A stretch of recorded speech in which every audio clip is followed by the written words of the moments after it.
Welcome everybody to another episode of Sandhill Road. I'm super excited to have with me here my guest Sean Henry, who's the co-founder and CEO of STORD, which is a distributed warehouse and storage network based in Atlanta, Georgia.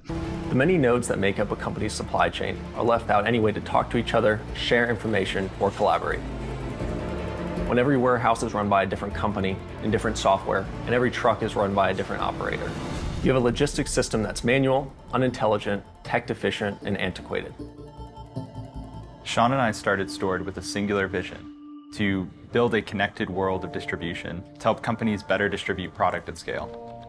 STORD software connects existing third-party warehouses by acting as their warehouse management system. Sean, are you ready to take us to the top? Yeah, absolutely. Really excited to be here. And thanks for having me on this podcast, and excited to chat today about both what we're building, how we've gotten to where we've gotten today, but also what's in store for us for the future as we continue to really innovate in this massive global industry. I want to address the elephant in the room. You've just announced last week a 31 million Series B round led by Founders Fund, which comes a year or so after the announcement of the Series A, which was led by Kleiner Perkins last year. It must have been a crazy busy time. Yeah, absolutely. It's always exciting to make any major announcements as a company, whether new product, new features, new team members, and more. But fundraising is always a really exciting one for me, because you really get to convey a lot of the updates that have been going on in the business and really under the surface over that last time period, whether that's new logos and customers you want to highlight, new capabilities, but also recognizing the team. We've grown a lot as a team between our Series A and Series B. And just the amount of intellectual capital, team members, and all they do for us here at STORD is really something we were trying to highlight through some of our different announcements. And so really excited to announce. And I think anytime you kick off an announcement like that, it's not only a good time to remind the market really what your mission is beyond just what you do day to day, and really push that out and push that narrative out, and ultimately get a lot of new customer interest, market interest, and more. And so it's been a whirlwind since we announced. And 2020 for us more broadly, as you look at the market opportunity it's created for logistics players like ourselves. Not only did we have a lot of success in 2020 driven by that, but now when we're able to take that, package that, retell our message with a fundraise, and use that to reach even a broader audience, it's just been a great accelerant in our pipeline and in our customers over the last few weeks. So our whole team is very excited with the announcement, and excited to finally unveil some of what we've been working on and building last year. I mean, you're one of those rare companies who had massive COVID tailwinds. But for the audience out there who is not familiar with what you're building with STORD in the distribution and warehousing space, can you give us some quick introduction into the company and what you're building? The way we think about what we're building is ultimately we're trying to bring supply chains and particularly distribution networks. So all these warehouses stitched together by brands to deliver their products to you as a consumer or to another business every single day. We're trying to bring all of that to a cloud-based model. So our mission is really to provide both the best-in-class logistics network, where on one side we're a network of warehouses, trucks, fulfillment centers, delivery drivers, and more, but bring both the best-in-class logistics network and the best-in-class software to operate that logistics network together in a single cloud platform, so that really any brand can build a fast, scalable, and technology-driven supply chain to deliver on their customer needs and their end consumer demands, and do so in a way that's competitive. And in a lot of ways, it's really offering that essentially Amazon-level logistics infrastructure for every other brand, so that they don't have to build it themselves, and instead can focus on building the products that delight their customers and ultimately innovate them as a business, while we do the heavy lifting infrastructure in the supply chain. That's super, super interesting, and so many nuances to it. But before we go deeper into the business model and unpack all of this, let's go and take a step back down memory lane. For the people who are listening to this on the podcasting version only, Sean just recently turned 24. You're one of those overnight successes, 10 or 20 years in the making, having started really early on at the humble age of 7 years to trade electronic parts over the internet when your parents didn't buy you an iPhone, which really got you into this whole warehouse and logistics side of things. Walk us through the different steps and how this led you to discover and uncover the problem space that you're solving today with STORD. Yeah, absolutely. And I think you said it well at the beginning, where if you look at my age and you look at the surface level, it's so easy to assume kind of the overnight success route, and not calling us successful. We have a long way to go and a lot to build, but really the overnight journey into the market we're in. And it's really not the case at all with us. And I think even the two threads all highlight are both the electronics and the automotive kind of trading businesses that launched me into Stored. But even if I look outside of there, from different e-commerce businesses, online internet businesses, YouTube channels, Facebook pages, and more, I've had dozens and dozens and dozens of failed ideas and failed business models since I was a child. And this is just something I'm passionate about. I'm passionate about creating and building new things. And so it can be easy to look at the age and think, man, the first one just took off. But I think it's always you have to have many, many at bats and continue to find what your passion is to really get there. So my journey really started when I like to joke that my parents didn't want to buy me a cell phone back when I was in third or fourth grade, and I was really pushing for it. I was about to go to middle school, and cell phones were just starting to become more and more popular. And to my parents, it was absolutely not. These are new products. It wasn't the sense it is now, where almost every kid you see has a phone. So the way I did it and ultimately realized I could get one, and the longer story is I actually sold my Christmas presents on eBay back in 2003. I signed up for an eBay account and I sold my Christmas presents, and my parents were not happy at all when I told them, "Hey, I need you to help me go to the UPS and ship these." And they said, "Hey, I could have just returned all these and given you the money instead of you selling them at a discount online and now having to create this complexity." And I used that to just launch this small business where I was buying and reselling electronic parts. And you can imagine the parents' reaction in the early 2000s when a 7, 8, 9-year-old, as I was doing this more and more, was telling them, "Hey, I just met this guy on Craigslist who has all these phone parts and he can sell me, and then I'm going to turn around and refurbish them and sell them on eBay." There was a lot of trust to get the parents through to make them comfortable with this. But I really used that as kind of the springboard, ultimately realizing, hey, I can ultimately use the internet to make money and do it at a young age, especially when it's enabling me to reach a wider audience than I can just in my own network as a kid.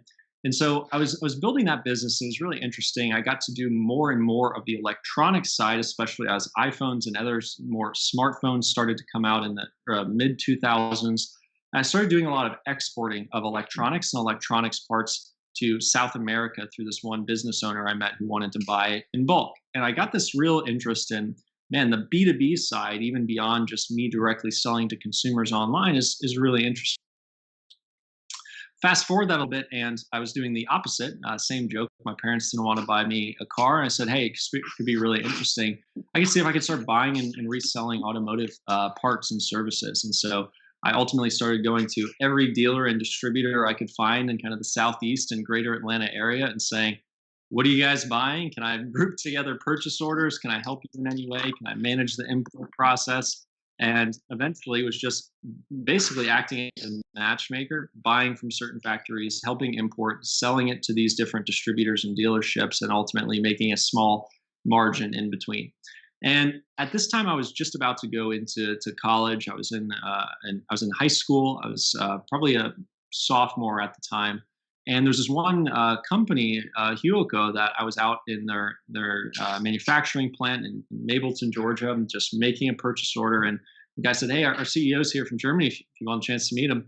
And I still to this day think he only talked to me and laughed because I was their youngest and smallest customer, and he was basically like, "What are you doing here?" And ultimately built a relationship with him over the next few years as again, tiny customer, but saying, "Hey, I'd love to learn from how you've built and scaled and lead this business as the CEO, leading a business that has 23 factories across 18 countries and does massive amount of sales working with Volkswagen, BMW, and all these huge brands." And so after about 3 years of wearing him down, and I was about to start at Georgia Tech, where I was undergrad studying operations and supply chain management in the business school as a concentration, I said, "Hey, this is what I'm going to do. I think I'm passionate about this. I've done it a lot in the past, but I'd really love to get in the weeds and get hands-on with your company and do something in this sector while also learning from you as a CEO." And so I was massively fortunate just to get this opportunity for almost a year and a half through my first kind of start at Georgia Tech, I even took a semester off to do this full time to work for this company. And I spent 6 months in Germany to kick it off, where I was in Dusseldorf near Wuppertal, and ultimately just in this factory every single day, looking at how the workers walked around the machine, the quality controls, the downtimes, every single thing you could do, and trying to cut out everything that was inefficient. You literally video people for 12 hours a day to write out every task they do and just find efficiencies. And then, okay, how can we go take this playbook to our other factories? So I went from Germany to France, to Mexico, to Canada, to Enterprise, Alabama, and to all these different factories of theirs, ultimately looking for the same efficiency. And it was really this problem we kept running into of especially as a B2B manufacturer, all of your customers require you to have what's called safety stock. So if you order 100 pallets of inventory from me a week, and I say you have to have 10 weeks of safety stock, you need 1,000 pallets from me at any time. So that if there's a disruption like what happened with the pandemic this year in 2020, or your machine is down, I know you still have inventory for me. As an automotive manufacturer, you hold massive amounts of inventory, especially when these brands require more like 12 to 16 weeks of safety stock inventory.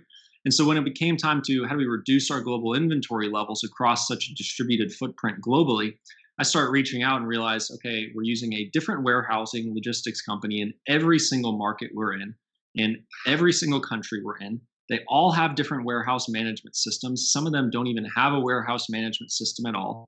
The primary mode of communicating with our inventory levels back and forth for hundreds of millions of dollars of inventory is email and phone calls between our operations and our sales team and all these different logistics companies. There has to be a better way for this. And the fundamental problem we were running into is that we had an ERP system, and then we had all these logistics partners and suppliers, and they didn't connect to each other at all. And so the ERP became a kind of financial system of record, while our actual distributed supply chain and everything going on in it essentially got relegated to manual paper processes and emails and spreadsheet workflows. And so that's really the problem we set out to solve, which is that supply chain management software and ultimately logistics and the actual execution of those physical services cannot be fundamentally completely detached industries for a brand to have a really successful supply chain. That's wicked. How one thing led you to the other, and how all these different seemingly unconnected dots in your life really led you to understand this space from an early age. And the last pre-money valuation was at, I think, 200 million already. So it's a really impressive story, a really inspiring story in many ways. But maybe as a next step, let us unpack the business model a little bit. And I mentioned before, it's such a nuanced business model. It has so many layers. If I had to describe it, I would describe it as a SaaS or software-enabled marketplace model. But there's also this distributed systems aspect to it, which we'll get into. But let's start with the marketplace model. If I look at STORD, I think you initially started out in many ways as a B2B marketplace. And with any marketplace, there's always this chicken and egg problem on how you get started. On the supply side, I think there were some really unique and interesting characteristics of the supply side, in particular of the warehouse microstructure of this market. You mentioned in a past Forbes article 2 years ago, you mentioned that there were 9,000 warehouses across the US. And out of these 9,000 warehouses, actually 30%, so 3,000 warehouses, were actually owned by 40 or 50 large players, whereas really the other part, the 6,000, were really fragmented, sometimes mom and pop warehouse owners. Talk to us a little bit about this supply side first. Absolutely. It's a really, really great question. And just to even note the acceleration in our industry when you had kind of the 9,000 total with 6,000 fragmented and 3,000 very consolidated. Even today, only 2 years later, it's over 14,000 warehousing companies warehouses in the United States, and roughly 4,200 are massively concentrated across 54 brands. And then the other 9,800 out there are almost 9,800 companies and massively fragmented. And so I think what's interesting in our model and our market is there's kind of two types of marketplaces in my mind. One converts the actual fundamental business offering of the underlying supply, and the other one converts the unit economic model of how they're offering it. So in one case, you may have like an Airbnb who's saying, hey, you've never leveraged your bedroom before as essentially a replacement for a hotel. Why don't you try that? That's not really what we're doing, because these warehouses and these 3PLs, being third-party logistics companies, already offer these services. So we're coming to them and leveraging their existing capabilities. But what we're doing is converting the economic model of how they do it.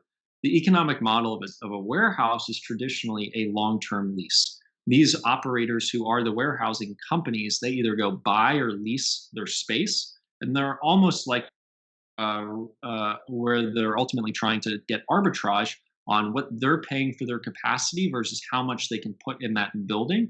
And so for you as a customer, the best thing for that warehouse is if you sign 3 to 5 year agreements. The 56% of the contracts in our industry are 3 years plus. 27% are 5 years plus, volume based, space based agreements. And so it creates this stagnant nature of how companies think about their supply, similarly to cloud computing, how brands used to run all of their own data centers and all their own racks and equipment, and you had to do all of your own capacity planning, heavy infrastructure and very long term. And so our model was, let's go to these warehouses and say, hey, today you're one of these 9,000 plus long tail facilities. What if we could tie you together in a network, augment your business with our technology, and ultimately augment it with our customer service, our KPIs and operational procedures and more? We'll bring the demand, we'll give it the service level of the top providers out there and the capabilities, and we'll ultimately drive you more revenue, more customers, and just better operations as a business, which might actually lead to better bottom line for you as a 3PL and as a warehouser. And when these brands and these warehouses out there see that, and they see that, hey, the benefit of the largest, most consolidated competitors I have is that they have capacity in every market, is that they have connected technology, is that they're able to serve these large brands. Now, through being part of STORD's network, I have that competitive advantage. And so one of the things I'm really passionate about is that ultimately at the end of the day, we're paying many of our warehouses hundreds of thousands of dollars, sometimes a year, many times a month, depending on our volume in those different respective warehouses.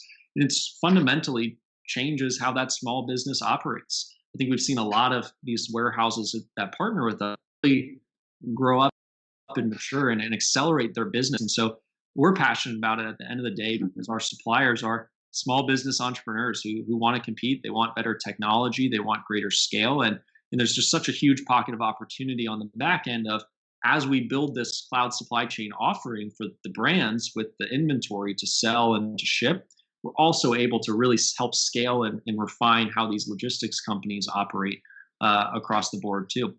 And so the way we started when it was coming to get those facilities was, again, since we weren't converting the service offering, what their capability was, we didn't necessarily see supply as the constraint as much as it was, we should go build a network of the supply on the front end. And so we quite literally locked ourselves in a room for about a week, myself and my co-founder, right when we were kicking off STORD, and said, hey, we need to validate that the supply wants this. And at the time, our mentors were saying, hey, you have to get used to cold calling and selling in general as you start to kick off and grow this business. The best way is start with the supply. You can look up all the warehouses' phone numbers. I'm sure they'll all be interested in talking to you when you're saying, hey, I could give you more revenue, more technology, et cetera. And what we found as we started down this journey, calling these facilities, talking to them, working to partner with them, is almost none of them were saying no. And I think that was something really intriguing to us, is we had not yet validated as much of the customer pain point. It's more what I had felt, and we were starting to validate that. But even just digging in as fast as possible and understanding, is this something the supply is willing to do? Getting a lot of them signed up really early on and realizing, okay, if the supply is feeling this pain point as much as the demand we believe is, that might actually be an accelerant and even a stronger indicator of what we should build here. And so we did start on the supply side and ultimately going to build the network, get some of the early adopters on the warehousing and the logistics side signed up. But then it was a mad race for demand. And I think the chicken and the egg problem is, you don't want to sign up a lot of supply them without any demand. And so then at that point, it was ultimately all efforts behind demand, getting our first volume moving through our network and more. Take a step back again for the audience to really get this clear. On the supply side, there are the warehouses. And then on the demand side, these are CPG brands, retailers. I think some of your clients today are Owens Corning, Dollar General, and Advanced Auto Parts. How did you get the first demand side user on the platform? And how was the first transaction that went through the network? Talk to us a little bit about really this early proof of concept, because I think this is always very interesting for up and coming entrepreneurs, how that went down. Yeah, absolutely. So for a lot of marketplaces, I'll kind of go back to my Airbnb analogy. It is not as too analogous for our business model, just as another marketplace. A lot of times the early challenge is purely supply and demand. And once you match them, you're kind of off to the races, and they're providing a service to each other. But an integral part of STORD is that we were actually the software workflow in between that supply and that demand, the customer service, the operations, the SLAs, everything else. We essentially standardize the capabilities across all of our different supply, making it more of a standardized model for the customer rather than you're dealing with all this independent supply. So we stitch together the supply in a way that feels like STORD rather than feels like thousands of disparate suppliers. And so early on, and for our proof of concept, it's really hard to both be the marketplace, be the SaaS workflow in between, and everything else. And so at first, for our first customer, we had no software, and we were very transparent to them about that and said, hey, we are in the building process for what we think is the inventory and order management system to help you handle this workflow between the warehouses. But ultimately, it was pen and paper for us and spreadsheets and emails for us, because we said to that customer, we want to intimately understand your workflows and what you need to do with your warehouse, from your purchase orders to your bills of lading when the inventory goes out, to your lot number and SKU level tracking of all the inventory you have in that facility. If we start building in it and we don't know what we're building because we haven't seen a customer in action here, then we can go on the wrong path really fast. And so we took a very, very scrappy approach, not only to managing that first customer, but even to getting that first customer. It's public data, every import to the US of all the different brands out there. So when you import and go through customs with inventory at a port, for example, that bill of lading document and customs clearance document is publicly accessible on a database from the government. It's actually how, for example, Apple got busted for launching the iPhone originally, is that people noticed that, why is Apple importing cell phones and cell phone parts and accessories? And this is public data. And so we started going down that list like crazy, building straight tools to pull as many phone numbers, emails, and more as we could see off of it. And after calling and emailing and sending out many emails a day, we finally got our first brand to engage. And our first brand that was willing to engage with us, the value proposition, again, was not the software just yet at that point. So it had to be someone who really understood just the supply and demand matching as a value prop independently as well. So it was a publicly traded Chinese business, a large scale enterprise from China, and the value prop of matching supply and demand when they didn't know the US landscape, what the right prices for warehousing and distribution in different markets were, who the best service providers were. Just being able to match the supply and the demand was plenty of a value proposition enough. And someone willing to listen and say, we're building software around what you're doing was also plenty enough for them to hear. And so when we dove in from there, head first, contracting them as our first customer, setting up our accounts payable with our first enterprise level customer. A lot of brands say, or a lot of startups go with start with an easy customer, an end consumer, another startup, or someone who's not going to be a massive elephant in the room with you from day one. We were surrounded by massive elephants in the room from day one and had to quickly build a muscle of how do we work with large scale enterprise, B2B, a lot of times publicly traded companies. And that was our first customer. I'll never forget. It was, I think it was a few days before my birthday in November, back when we were launching. And so I was quite literally on my birthday, on Christmas and more, sending emails back and forth with the customer in the warehouse, scheduling their shipments back and forth, and just being as scrappy as possible as my co-founder and CTO, Jacob, was watching everything we were doing, product managing everything we were doing, and building our first MVP of software until about a month into that customer relationship, we launched our our first minimum viable product from the software perspective and onboarded their operations there, and had already started to sign up 2 or 3 other customers at that point. It's so exciting. I mean, this scrappy approach of scraping the customs data and then really punching above your weight, if you like, for the first customer. I really love this. And this is something I haven't heard of the STORD story so far. So really exciting. I'll quickly jump in and joke that I even remember our first kind of mentors and first accelerator investment from this firm, Dynamo. I even remember them joking when we showed them the contract, we got it all done.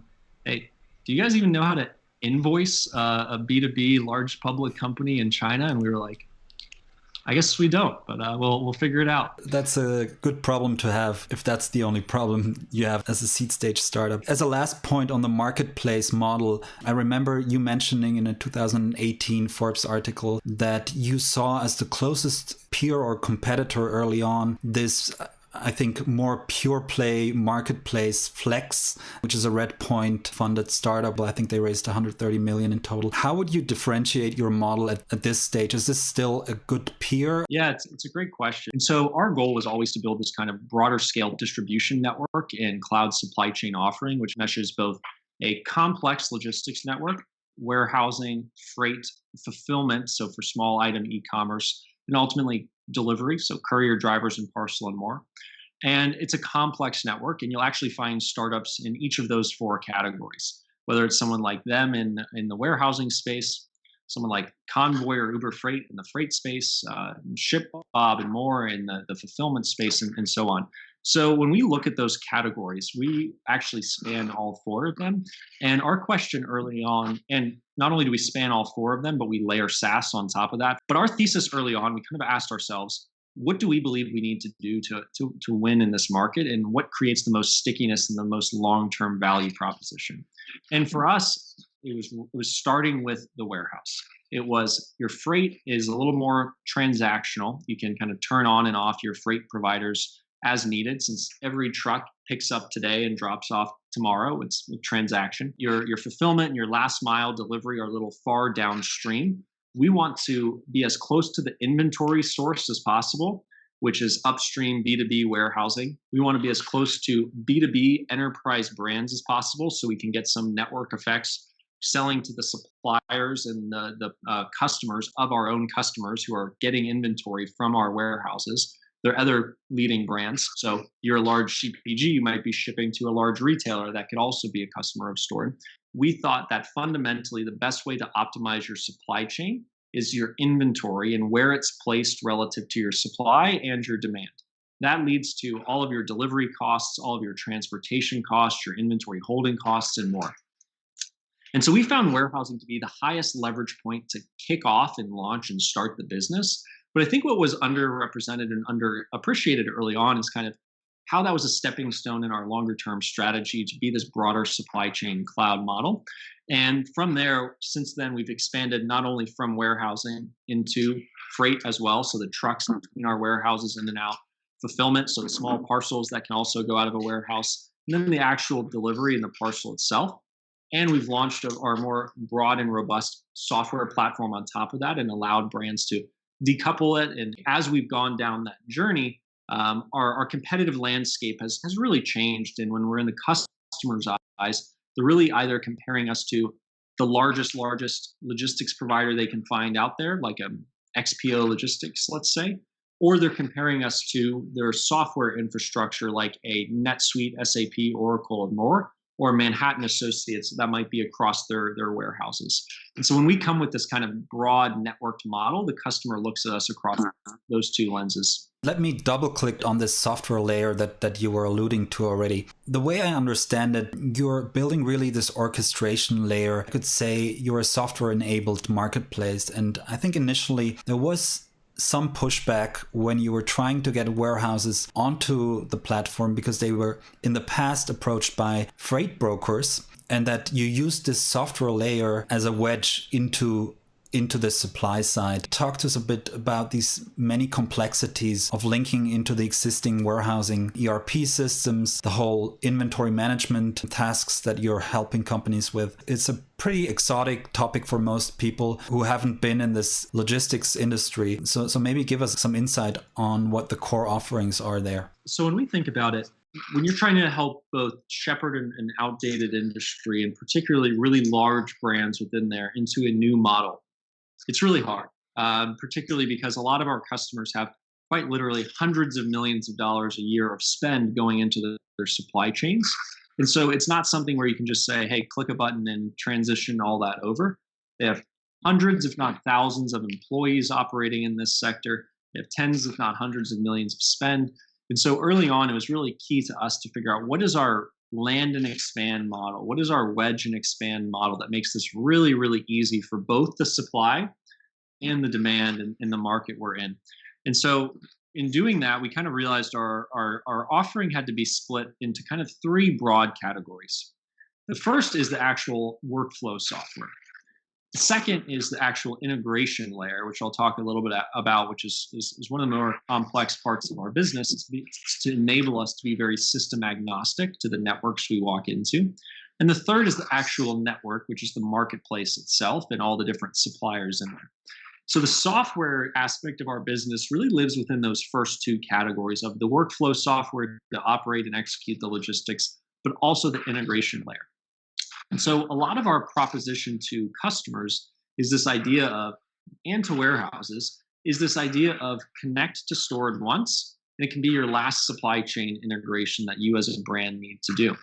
Because we can connect our software to your ERP system to get your purchase orders and more through one integration. And then, yes, every other warehouse in our network, we ourselves have to integrate to, but you as a customer don't have to. So whereas a lot of these brands today, I'll give you an example. Early on, we were talking to probably Fortune 500 paper and packaging manufacturers. US alone, they use 167 warehouses that are all third-party logistics companies. After trying to integrate to all of them as an enterprise for about 5 years, they were integrated to under 20. And it's because these warehouses, they don't have IT teams on staff. They don't have complex warehouse management systems that are API native. Most of them run off of EDI or flat file, SFTP, and more. And so a lot of our value prop we realized was, for this party, how can we connect to that ERP once better than anyone in their supply chain has done before, and then tell them, you don't have to do this again. Everything else you do with us is under that same connection. And same thing in the warehouse. A lot of their warehouses pushback was either, one, I can't do this without being connected to you and without having software, because like a traditional logistics broker, it just doesn't work given how much velocity is within warehouses shipping out thousands of orders a day. But two, I also can't replace my entire warehouse management system from day one because I have all these other customers. And so we have to build really easy capabilities to both integrate to the existing WMS that they have today within the building. We have then some products that can surround that, from printing and scanning and dock door management and more, depending on the capabilities of that facility. And on the other side with the customer, while there's a lot of different systems we can connect to, from order management systems, transportation management systems, and more that the customer has, the number one we target is the ERP. Because if we can kind of burden that customer with an ERP integration one time, and we can connect to all their marketplaces, whether that's eBay, Amazon, Walmart, and more. We can connect to all their supplier systems who are sending inbound purchase order receipts and orders into us. Hey, this inventory is coming to your warehouse stored. But we need to make it really simple for both these parties. And if we make it really simple for both these parties, not only will they start to adopt our software and our workflows more, but they'll start to build this flywheel that because you're on our software, you're going to do more of your marketplace services, your logistics network with us. And because you're doing more of your logistics with us, you're going to want even more and more of our software functionality over time. So not only do we have our software that enables your initial consumption and workflow, we're charging you for the integrations and the infrastructure of routing all these transactions back and forth. We're normalizing all the data that's coming back from all these different warehouse management systems to make sure the transactions line up and it can be fed back into your ERP system. But then we can continue, and this is what we're doing today and really in 2020 and beyond, layering in premium software offerings on top of the core platform. Because once you have order management system and inventory management system and analytics really wrapped under one, from optimization and network optimization to demand planning to purchase order systems and more, limitless extensions to that core functionality you can really drive. Similar to if you're AWS and you start controlling their storage and their compute. There's a lot of different modules you can build for that company over time. So that's a little bit of how we thought about our software journey. First, being able to be really agnostic systems wise, to take your order from the customer, the CPG or the enterprise or the retailer, route it through our network to the right warehouse for full execution, route it back. And we're in a lot of ways an ecosystem product where there's just so many different components we have to connect to make this operation run successfully for our customers. It's super interesting. And if you had to map out now the software angle of what you're building to the existing incumbent solutions, I think you mentioned it before, Manhattan Associates, which is a large enterprise solution, which I think you could call it the Oracle in this segment of yours. And then there are these smaller SaaS solutions which come for, I don't know, $3,000, $5,000 a year. How do you differentiate your software offering with respect to these two tail ends of the spectrum? Would you say you're somewhere in the middle also in terms of feature sets, you're more specialized, or how you think about this SaaS or software layer? Early on, our thesis for the business was always that in a lot of ways, the software is the prize to be the orchestration layer for these large brand supply chains. But you can't, the fundamental problem back to the challenge I faced at Hyogo is that you really can't have supply chain software and supply chain services as different industries. They have to merge into one over time. However, it's really hard to migrate existing certain logistics networks to a new software platform. So us starting with the marketplace and starting with being the logistics provider is a way to essentially accelerate brands adopting our software. And so early on, we only charged for the marketplace. Today, we charge for both the marketplace, which is the logistics services, and the software. We have a SaaS line of revenue and we have logistics revenue.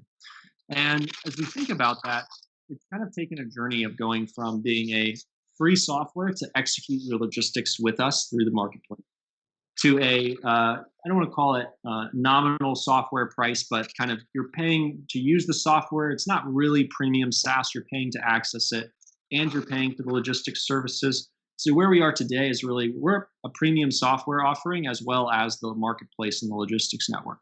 And so how we've kind of commanded a growing ACV over time as we've really launched and scaled the SaaS business is not only out of the core functionality that enables you to use our logistics network, but we actually today, and this is a kind of a little known fact, we actually let brands onboard their own logistics networks. If you want to bring your existing warehouses, your existing 3PLs and more, you're more than welcome to, and you're only going to pay a higher SaaS price, and you're not going to pay us the services for that, just to use us as that orchestration layer.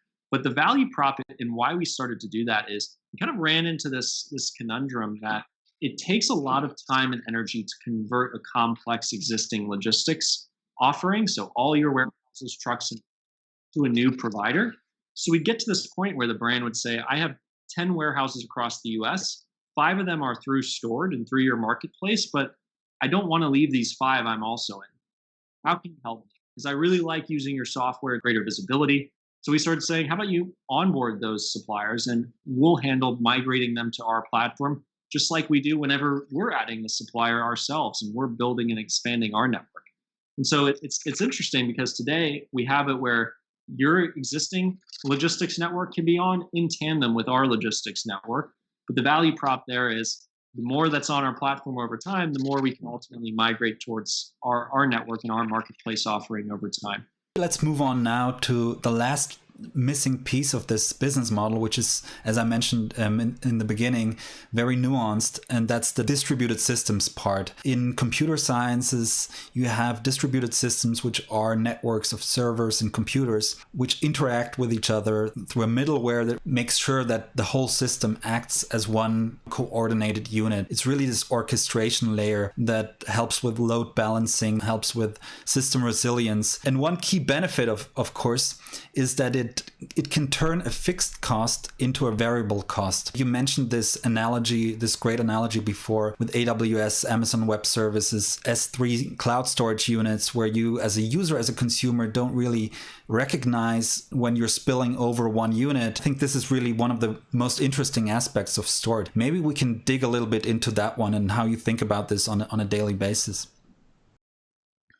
Yeah, I think such a great question, and your understanding is so spot on because it's very nuanced. And when you're building this kind of marketplace type service mixed with a software product, often that can be hard to define what it is in the very short term. When AWS, for example, came out, you're having to define what is cloud computing. And I heard a great quote once whereby shifting from managing your own IT networks and tech stacks to moving to a cloud computing network is as much of a cultural shift for you as a customer as it is a just business decision.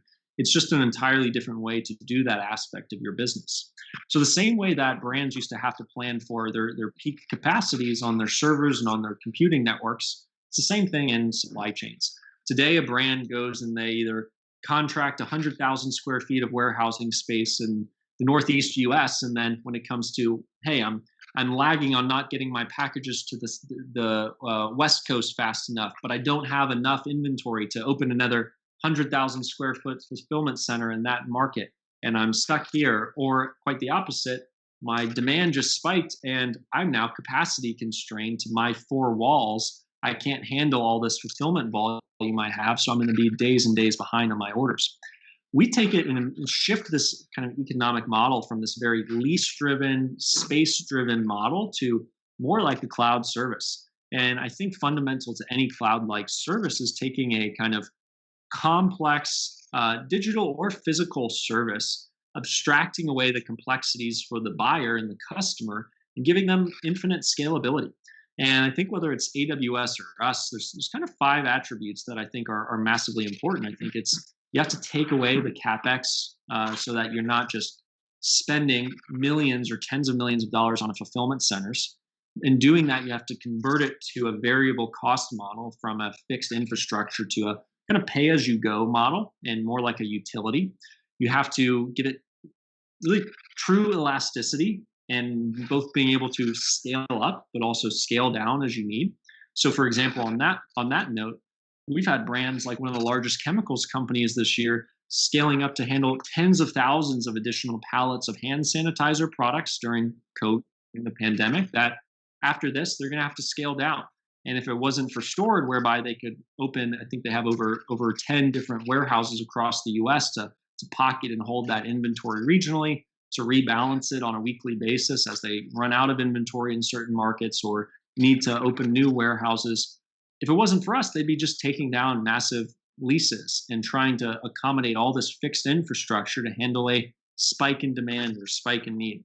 So you have to take it to true elasticity to both scale up and scale down. And then the last 2 I actually think are 2 of the most critically important. One is speed to market and giving the customer the ability to be faster and more innovative and faster to market. So like AWS, you can scale up tomorrow, taking 6 months to next data center. For us, the average warehousing contract launch time is closer to 4 to 6 months, where our customers can launch a new warehouse in 24 hours. And so I think fast time to market. And then the last one is the one I'm really passionate about. If you take it all the way back to my days as an eBay seller, as an e-commerce seller and more, which is that you ultimately need to kind of democratize access to the same level of infrastructure for brands of all sizes. And the importance there is that so many brands spend so little time on what actually differentiates them and their products and services. And they spend so much time on all the heavy back office and back end infrastructure. Well, if you can flip that model and take this heavy infrastructure like your supply chain and outsource it like model, it gives the brand more time to focus on the products and services that delight their customers and grow their business, and way less time managing that infrastructure rather than building, investing in it, and more. And I think the last kind of point I would make is that before cloud computing models, everybody was on their own unique IT stack. You were the only one on your IT network, your computing network, and more. Same thing today. You're the only one running your supply chain. It's your warehouses, your integrations, your warehouse management systems and ERP systems and more. And that's a fragile place and a scary place because you're not optimized necessarily. You don't have collaboration across other brands. You can't combine your overall volume to get better economies and efficiencies of scale. Well, on a cloud, you're ultimately accessing, again, the same level of infrastructure, even if you're a small brand, that maybe the largest brand out there is accessing and leveraging. And so I think when I think about STORD as a cloud model and kind of changing this paradigm from heavy infrastructure, long-term contracts, build it yourself to connect to us once and get infinite scalability. That's where I think the kind of AWS type analogy really is a salient point that resonates a lot with our customers in the markets right now. I really love this. And I think this building the back end of e-commerce and small D2C brands, I think this is really music to the ears of many aspiring entrepreneurs. Maybe as a last element here, which really I think ties all of this together, is this logistics angle that we haven't talked about yet. And this summer, in the midst of the pandemic, you actually acquired another company, Cove Logistics. When I looked at this transaction, I was wondering, should I think about it in marketplace terms, that you are now sort of turning from a two-sided marketplace into a three-sided marketplace? But when I looked at it closer, it turns out that what you're using this acquisition for is to basically handle the intra-warehouse transfers. So basically really being this operating system in between capacity spikes. Is that the way you think about this acquisition, or how should we think about this logistics angle that you've added or expanded on this summer? Yeah, absolutely. So I'd kind of go back to, we always saw really four categories of a broad supply chain, which would be the warehousing, the freight shipping, so the acquisition, and I'll talk to really the whys, the fulfillment and the actual small items outbound to a customer, and finally the delivery and the parcel, which is working with regional carriers, large carriers like UPS and FedEx and more, and courier drivers.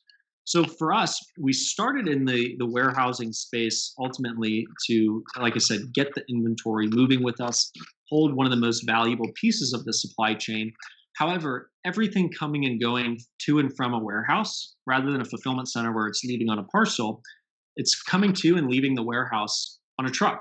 And so every single time any inventory was entering our system, ultimately there was a freight transaction. And so we had a lot of customer demand, not only to just facilitate those inbound and outbound shipments, but also we were looking to overlay on top of, okay, we have 5 different warehouses now for you, dynamic inventory balancing, network optimization, so we can actively recommend moving your warehouse from one node to another to save money, time, and speed of delivery.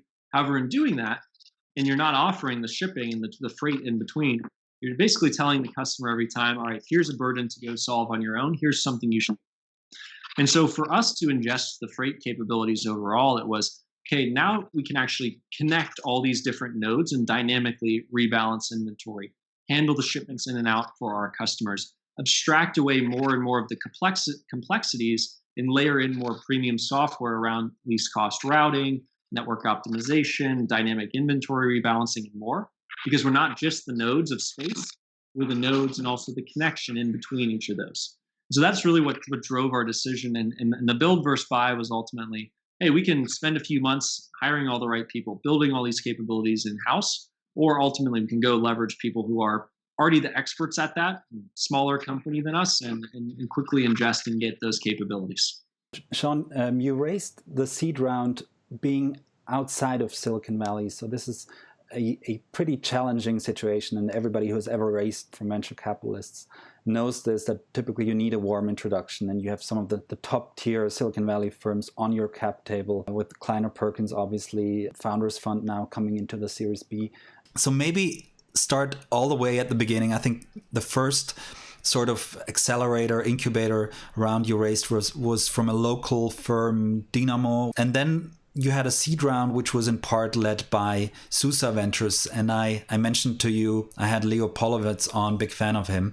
And I think they were in Flexport as well very early on. Was this one of the reasons why they came with a inherent understanding of the logistics industry and the challenges? Talk to us a little bit how this funding journey went for you.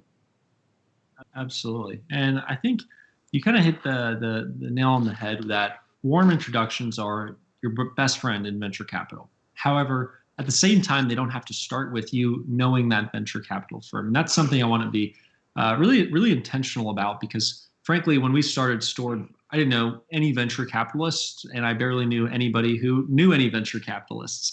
And none of my warm introductions to these leading VC firms came from people I knew prior to STORD. And so early on as a founder, so much of your job is to build a network, build relationships, and more. And it can't be underemphasized enough, because while to some people you may view it as a distraction to the short term of building your initial product and more, at the end of the day, if you foresee this becoming a massive company, you have to be able to surround yourself with the right mentors, peers, advisors, and more very early on. And so from kind of the earliest days of STORD, I was relentless about just reaching out to people and asking for help, asking to buy them a coffee, asking to get to know them. And very similar to how I ended up working at Hewico, just asking for an opportunity to learn. And that's really the path I took with launching some of these investor relationships as well. And so the way I went about identifying what venture firms I wanted to work with was very ethos aligned, ultimately trying to look for other VC firms that I felt aligned on the same mission that we had here at STORD. And my best way to identify that was look at peers in the space, other leading companies, and who some of the investors were. So you identified, for example, that Susa was an investor in Flexport and in Robinhood and Indela and a few of these other brands that I personally looked up to as a founder, and some of which, like Flexport, were in my space. And so I started going across all of our network and everyone I could find, and ultimately asking for warm introductions and trying to meet some different people who had met them, had worked with them, and who knew them. And so I got a fairly indirect introduction into Susa, and ultimately started building a relationship with Chad Byers on their team, who was the lead partner for STORD. And I think from day one, I just felt really aligned to how they felt as a firm and the types of companies they were looking to partner with. Our first meeting, Chad did not ask me really much at all beyond, hey, here's an empty whiteboard and we don't need to go through your deck.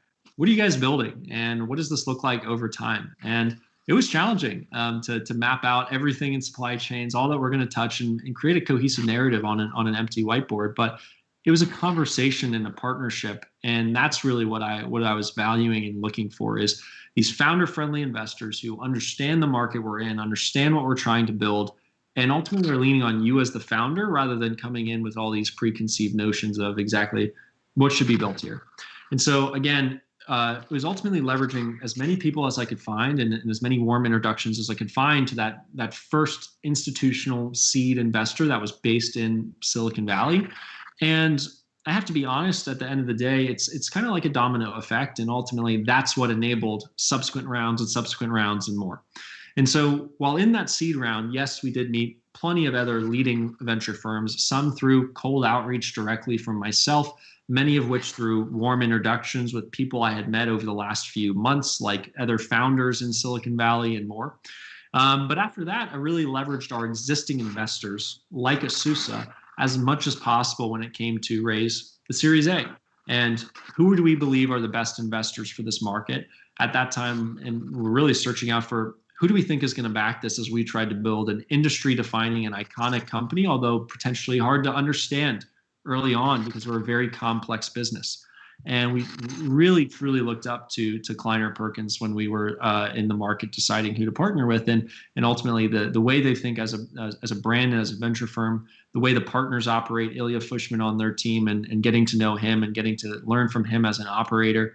And very similar, met Ilya, built a relationship for a few months in advance of a fundraise. And yes, while we were doing a little bit of a roadshow and meeting a lot of other firms out there, it was really just trying to build that one-on-one personal connection with that venture capitalist and that investor who you're going to partner with for many, many, many years to come. And my number one kind of piece of advice when it comes to not fundraising, but actually closing the round and deciding who to partner with if you get to the term sheets is I just encourage every founder to try to ask that investor, what does this look like in 5-10 years in your mind, based on all the data we've gone through, all the presentations we've gone through, market discovery and more? What do you see happening here over time? And every single person we chose to partner with, from Dynamo and Susa to Kleiner Perkins to now Founders Fund and more, we've just been so mission aligned in what we're trying to build over the long term and very long term oriented that it's been a no-brainer for me, and really excited to partner with these investors. Sean, thank you so much. We've been talking for over an hour now. Let's wrap up this session. You've just raised a Series B growth round. The sky's the limit, but maybe give us the quick version of where you're taking STORD. Absolutely. Great question. So as kind of layered throughout this discussion, I think a lot of what we've done before now and before this financing has been laying a lot of the early foundational pieces of the company, from our software capabilities, our logistics capabilities, our team to execute on moving all that inventory through our network every single month and more.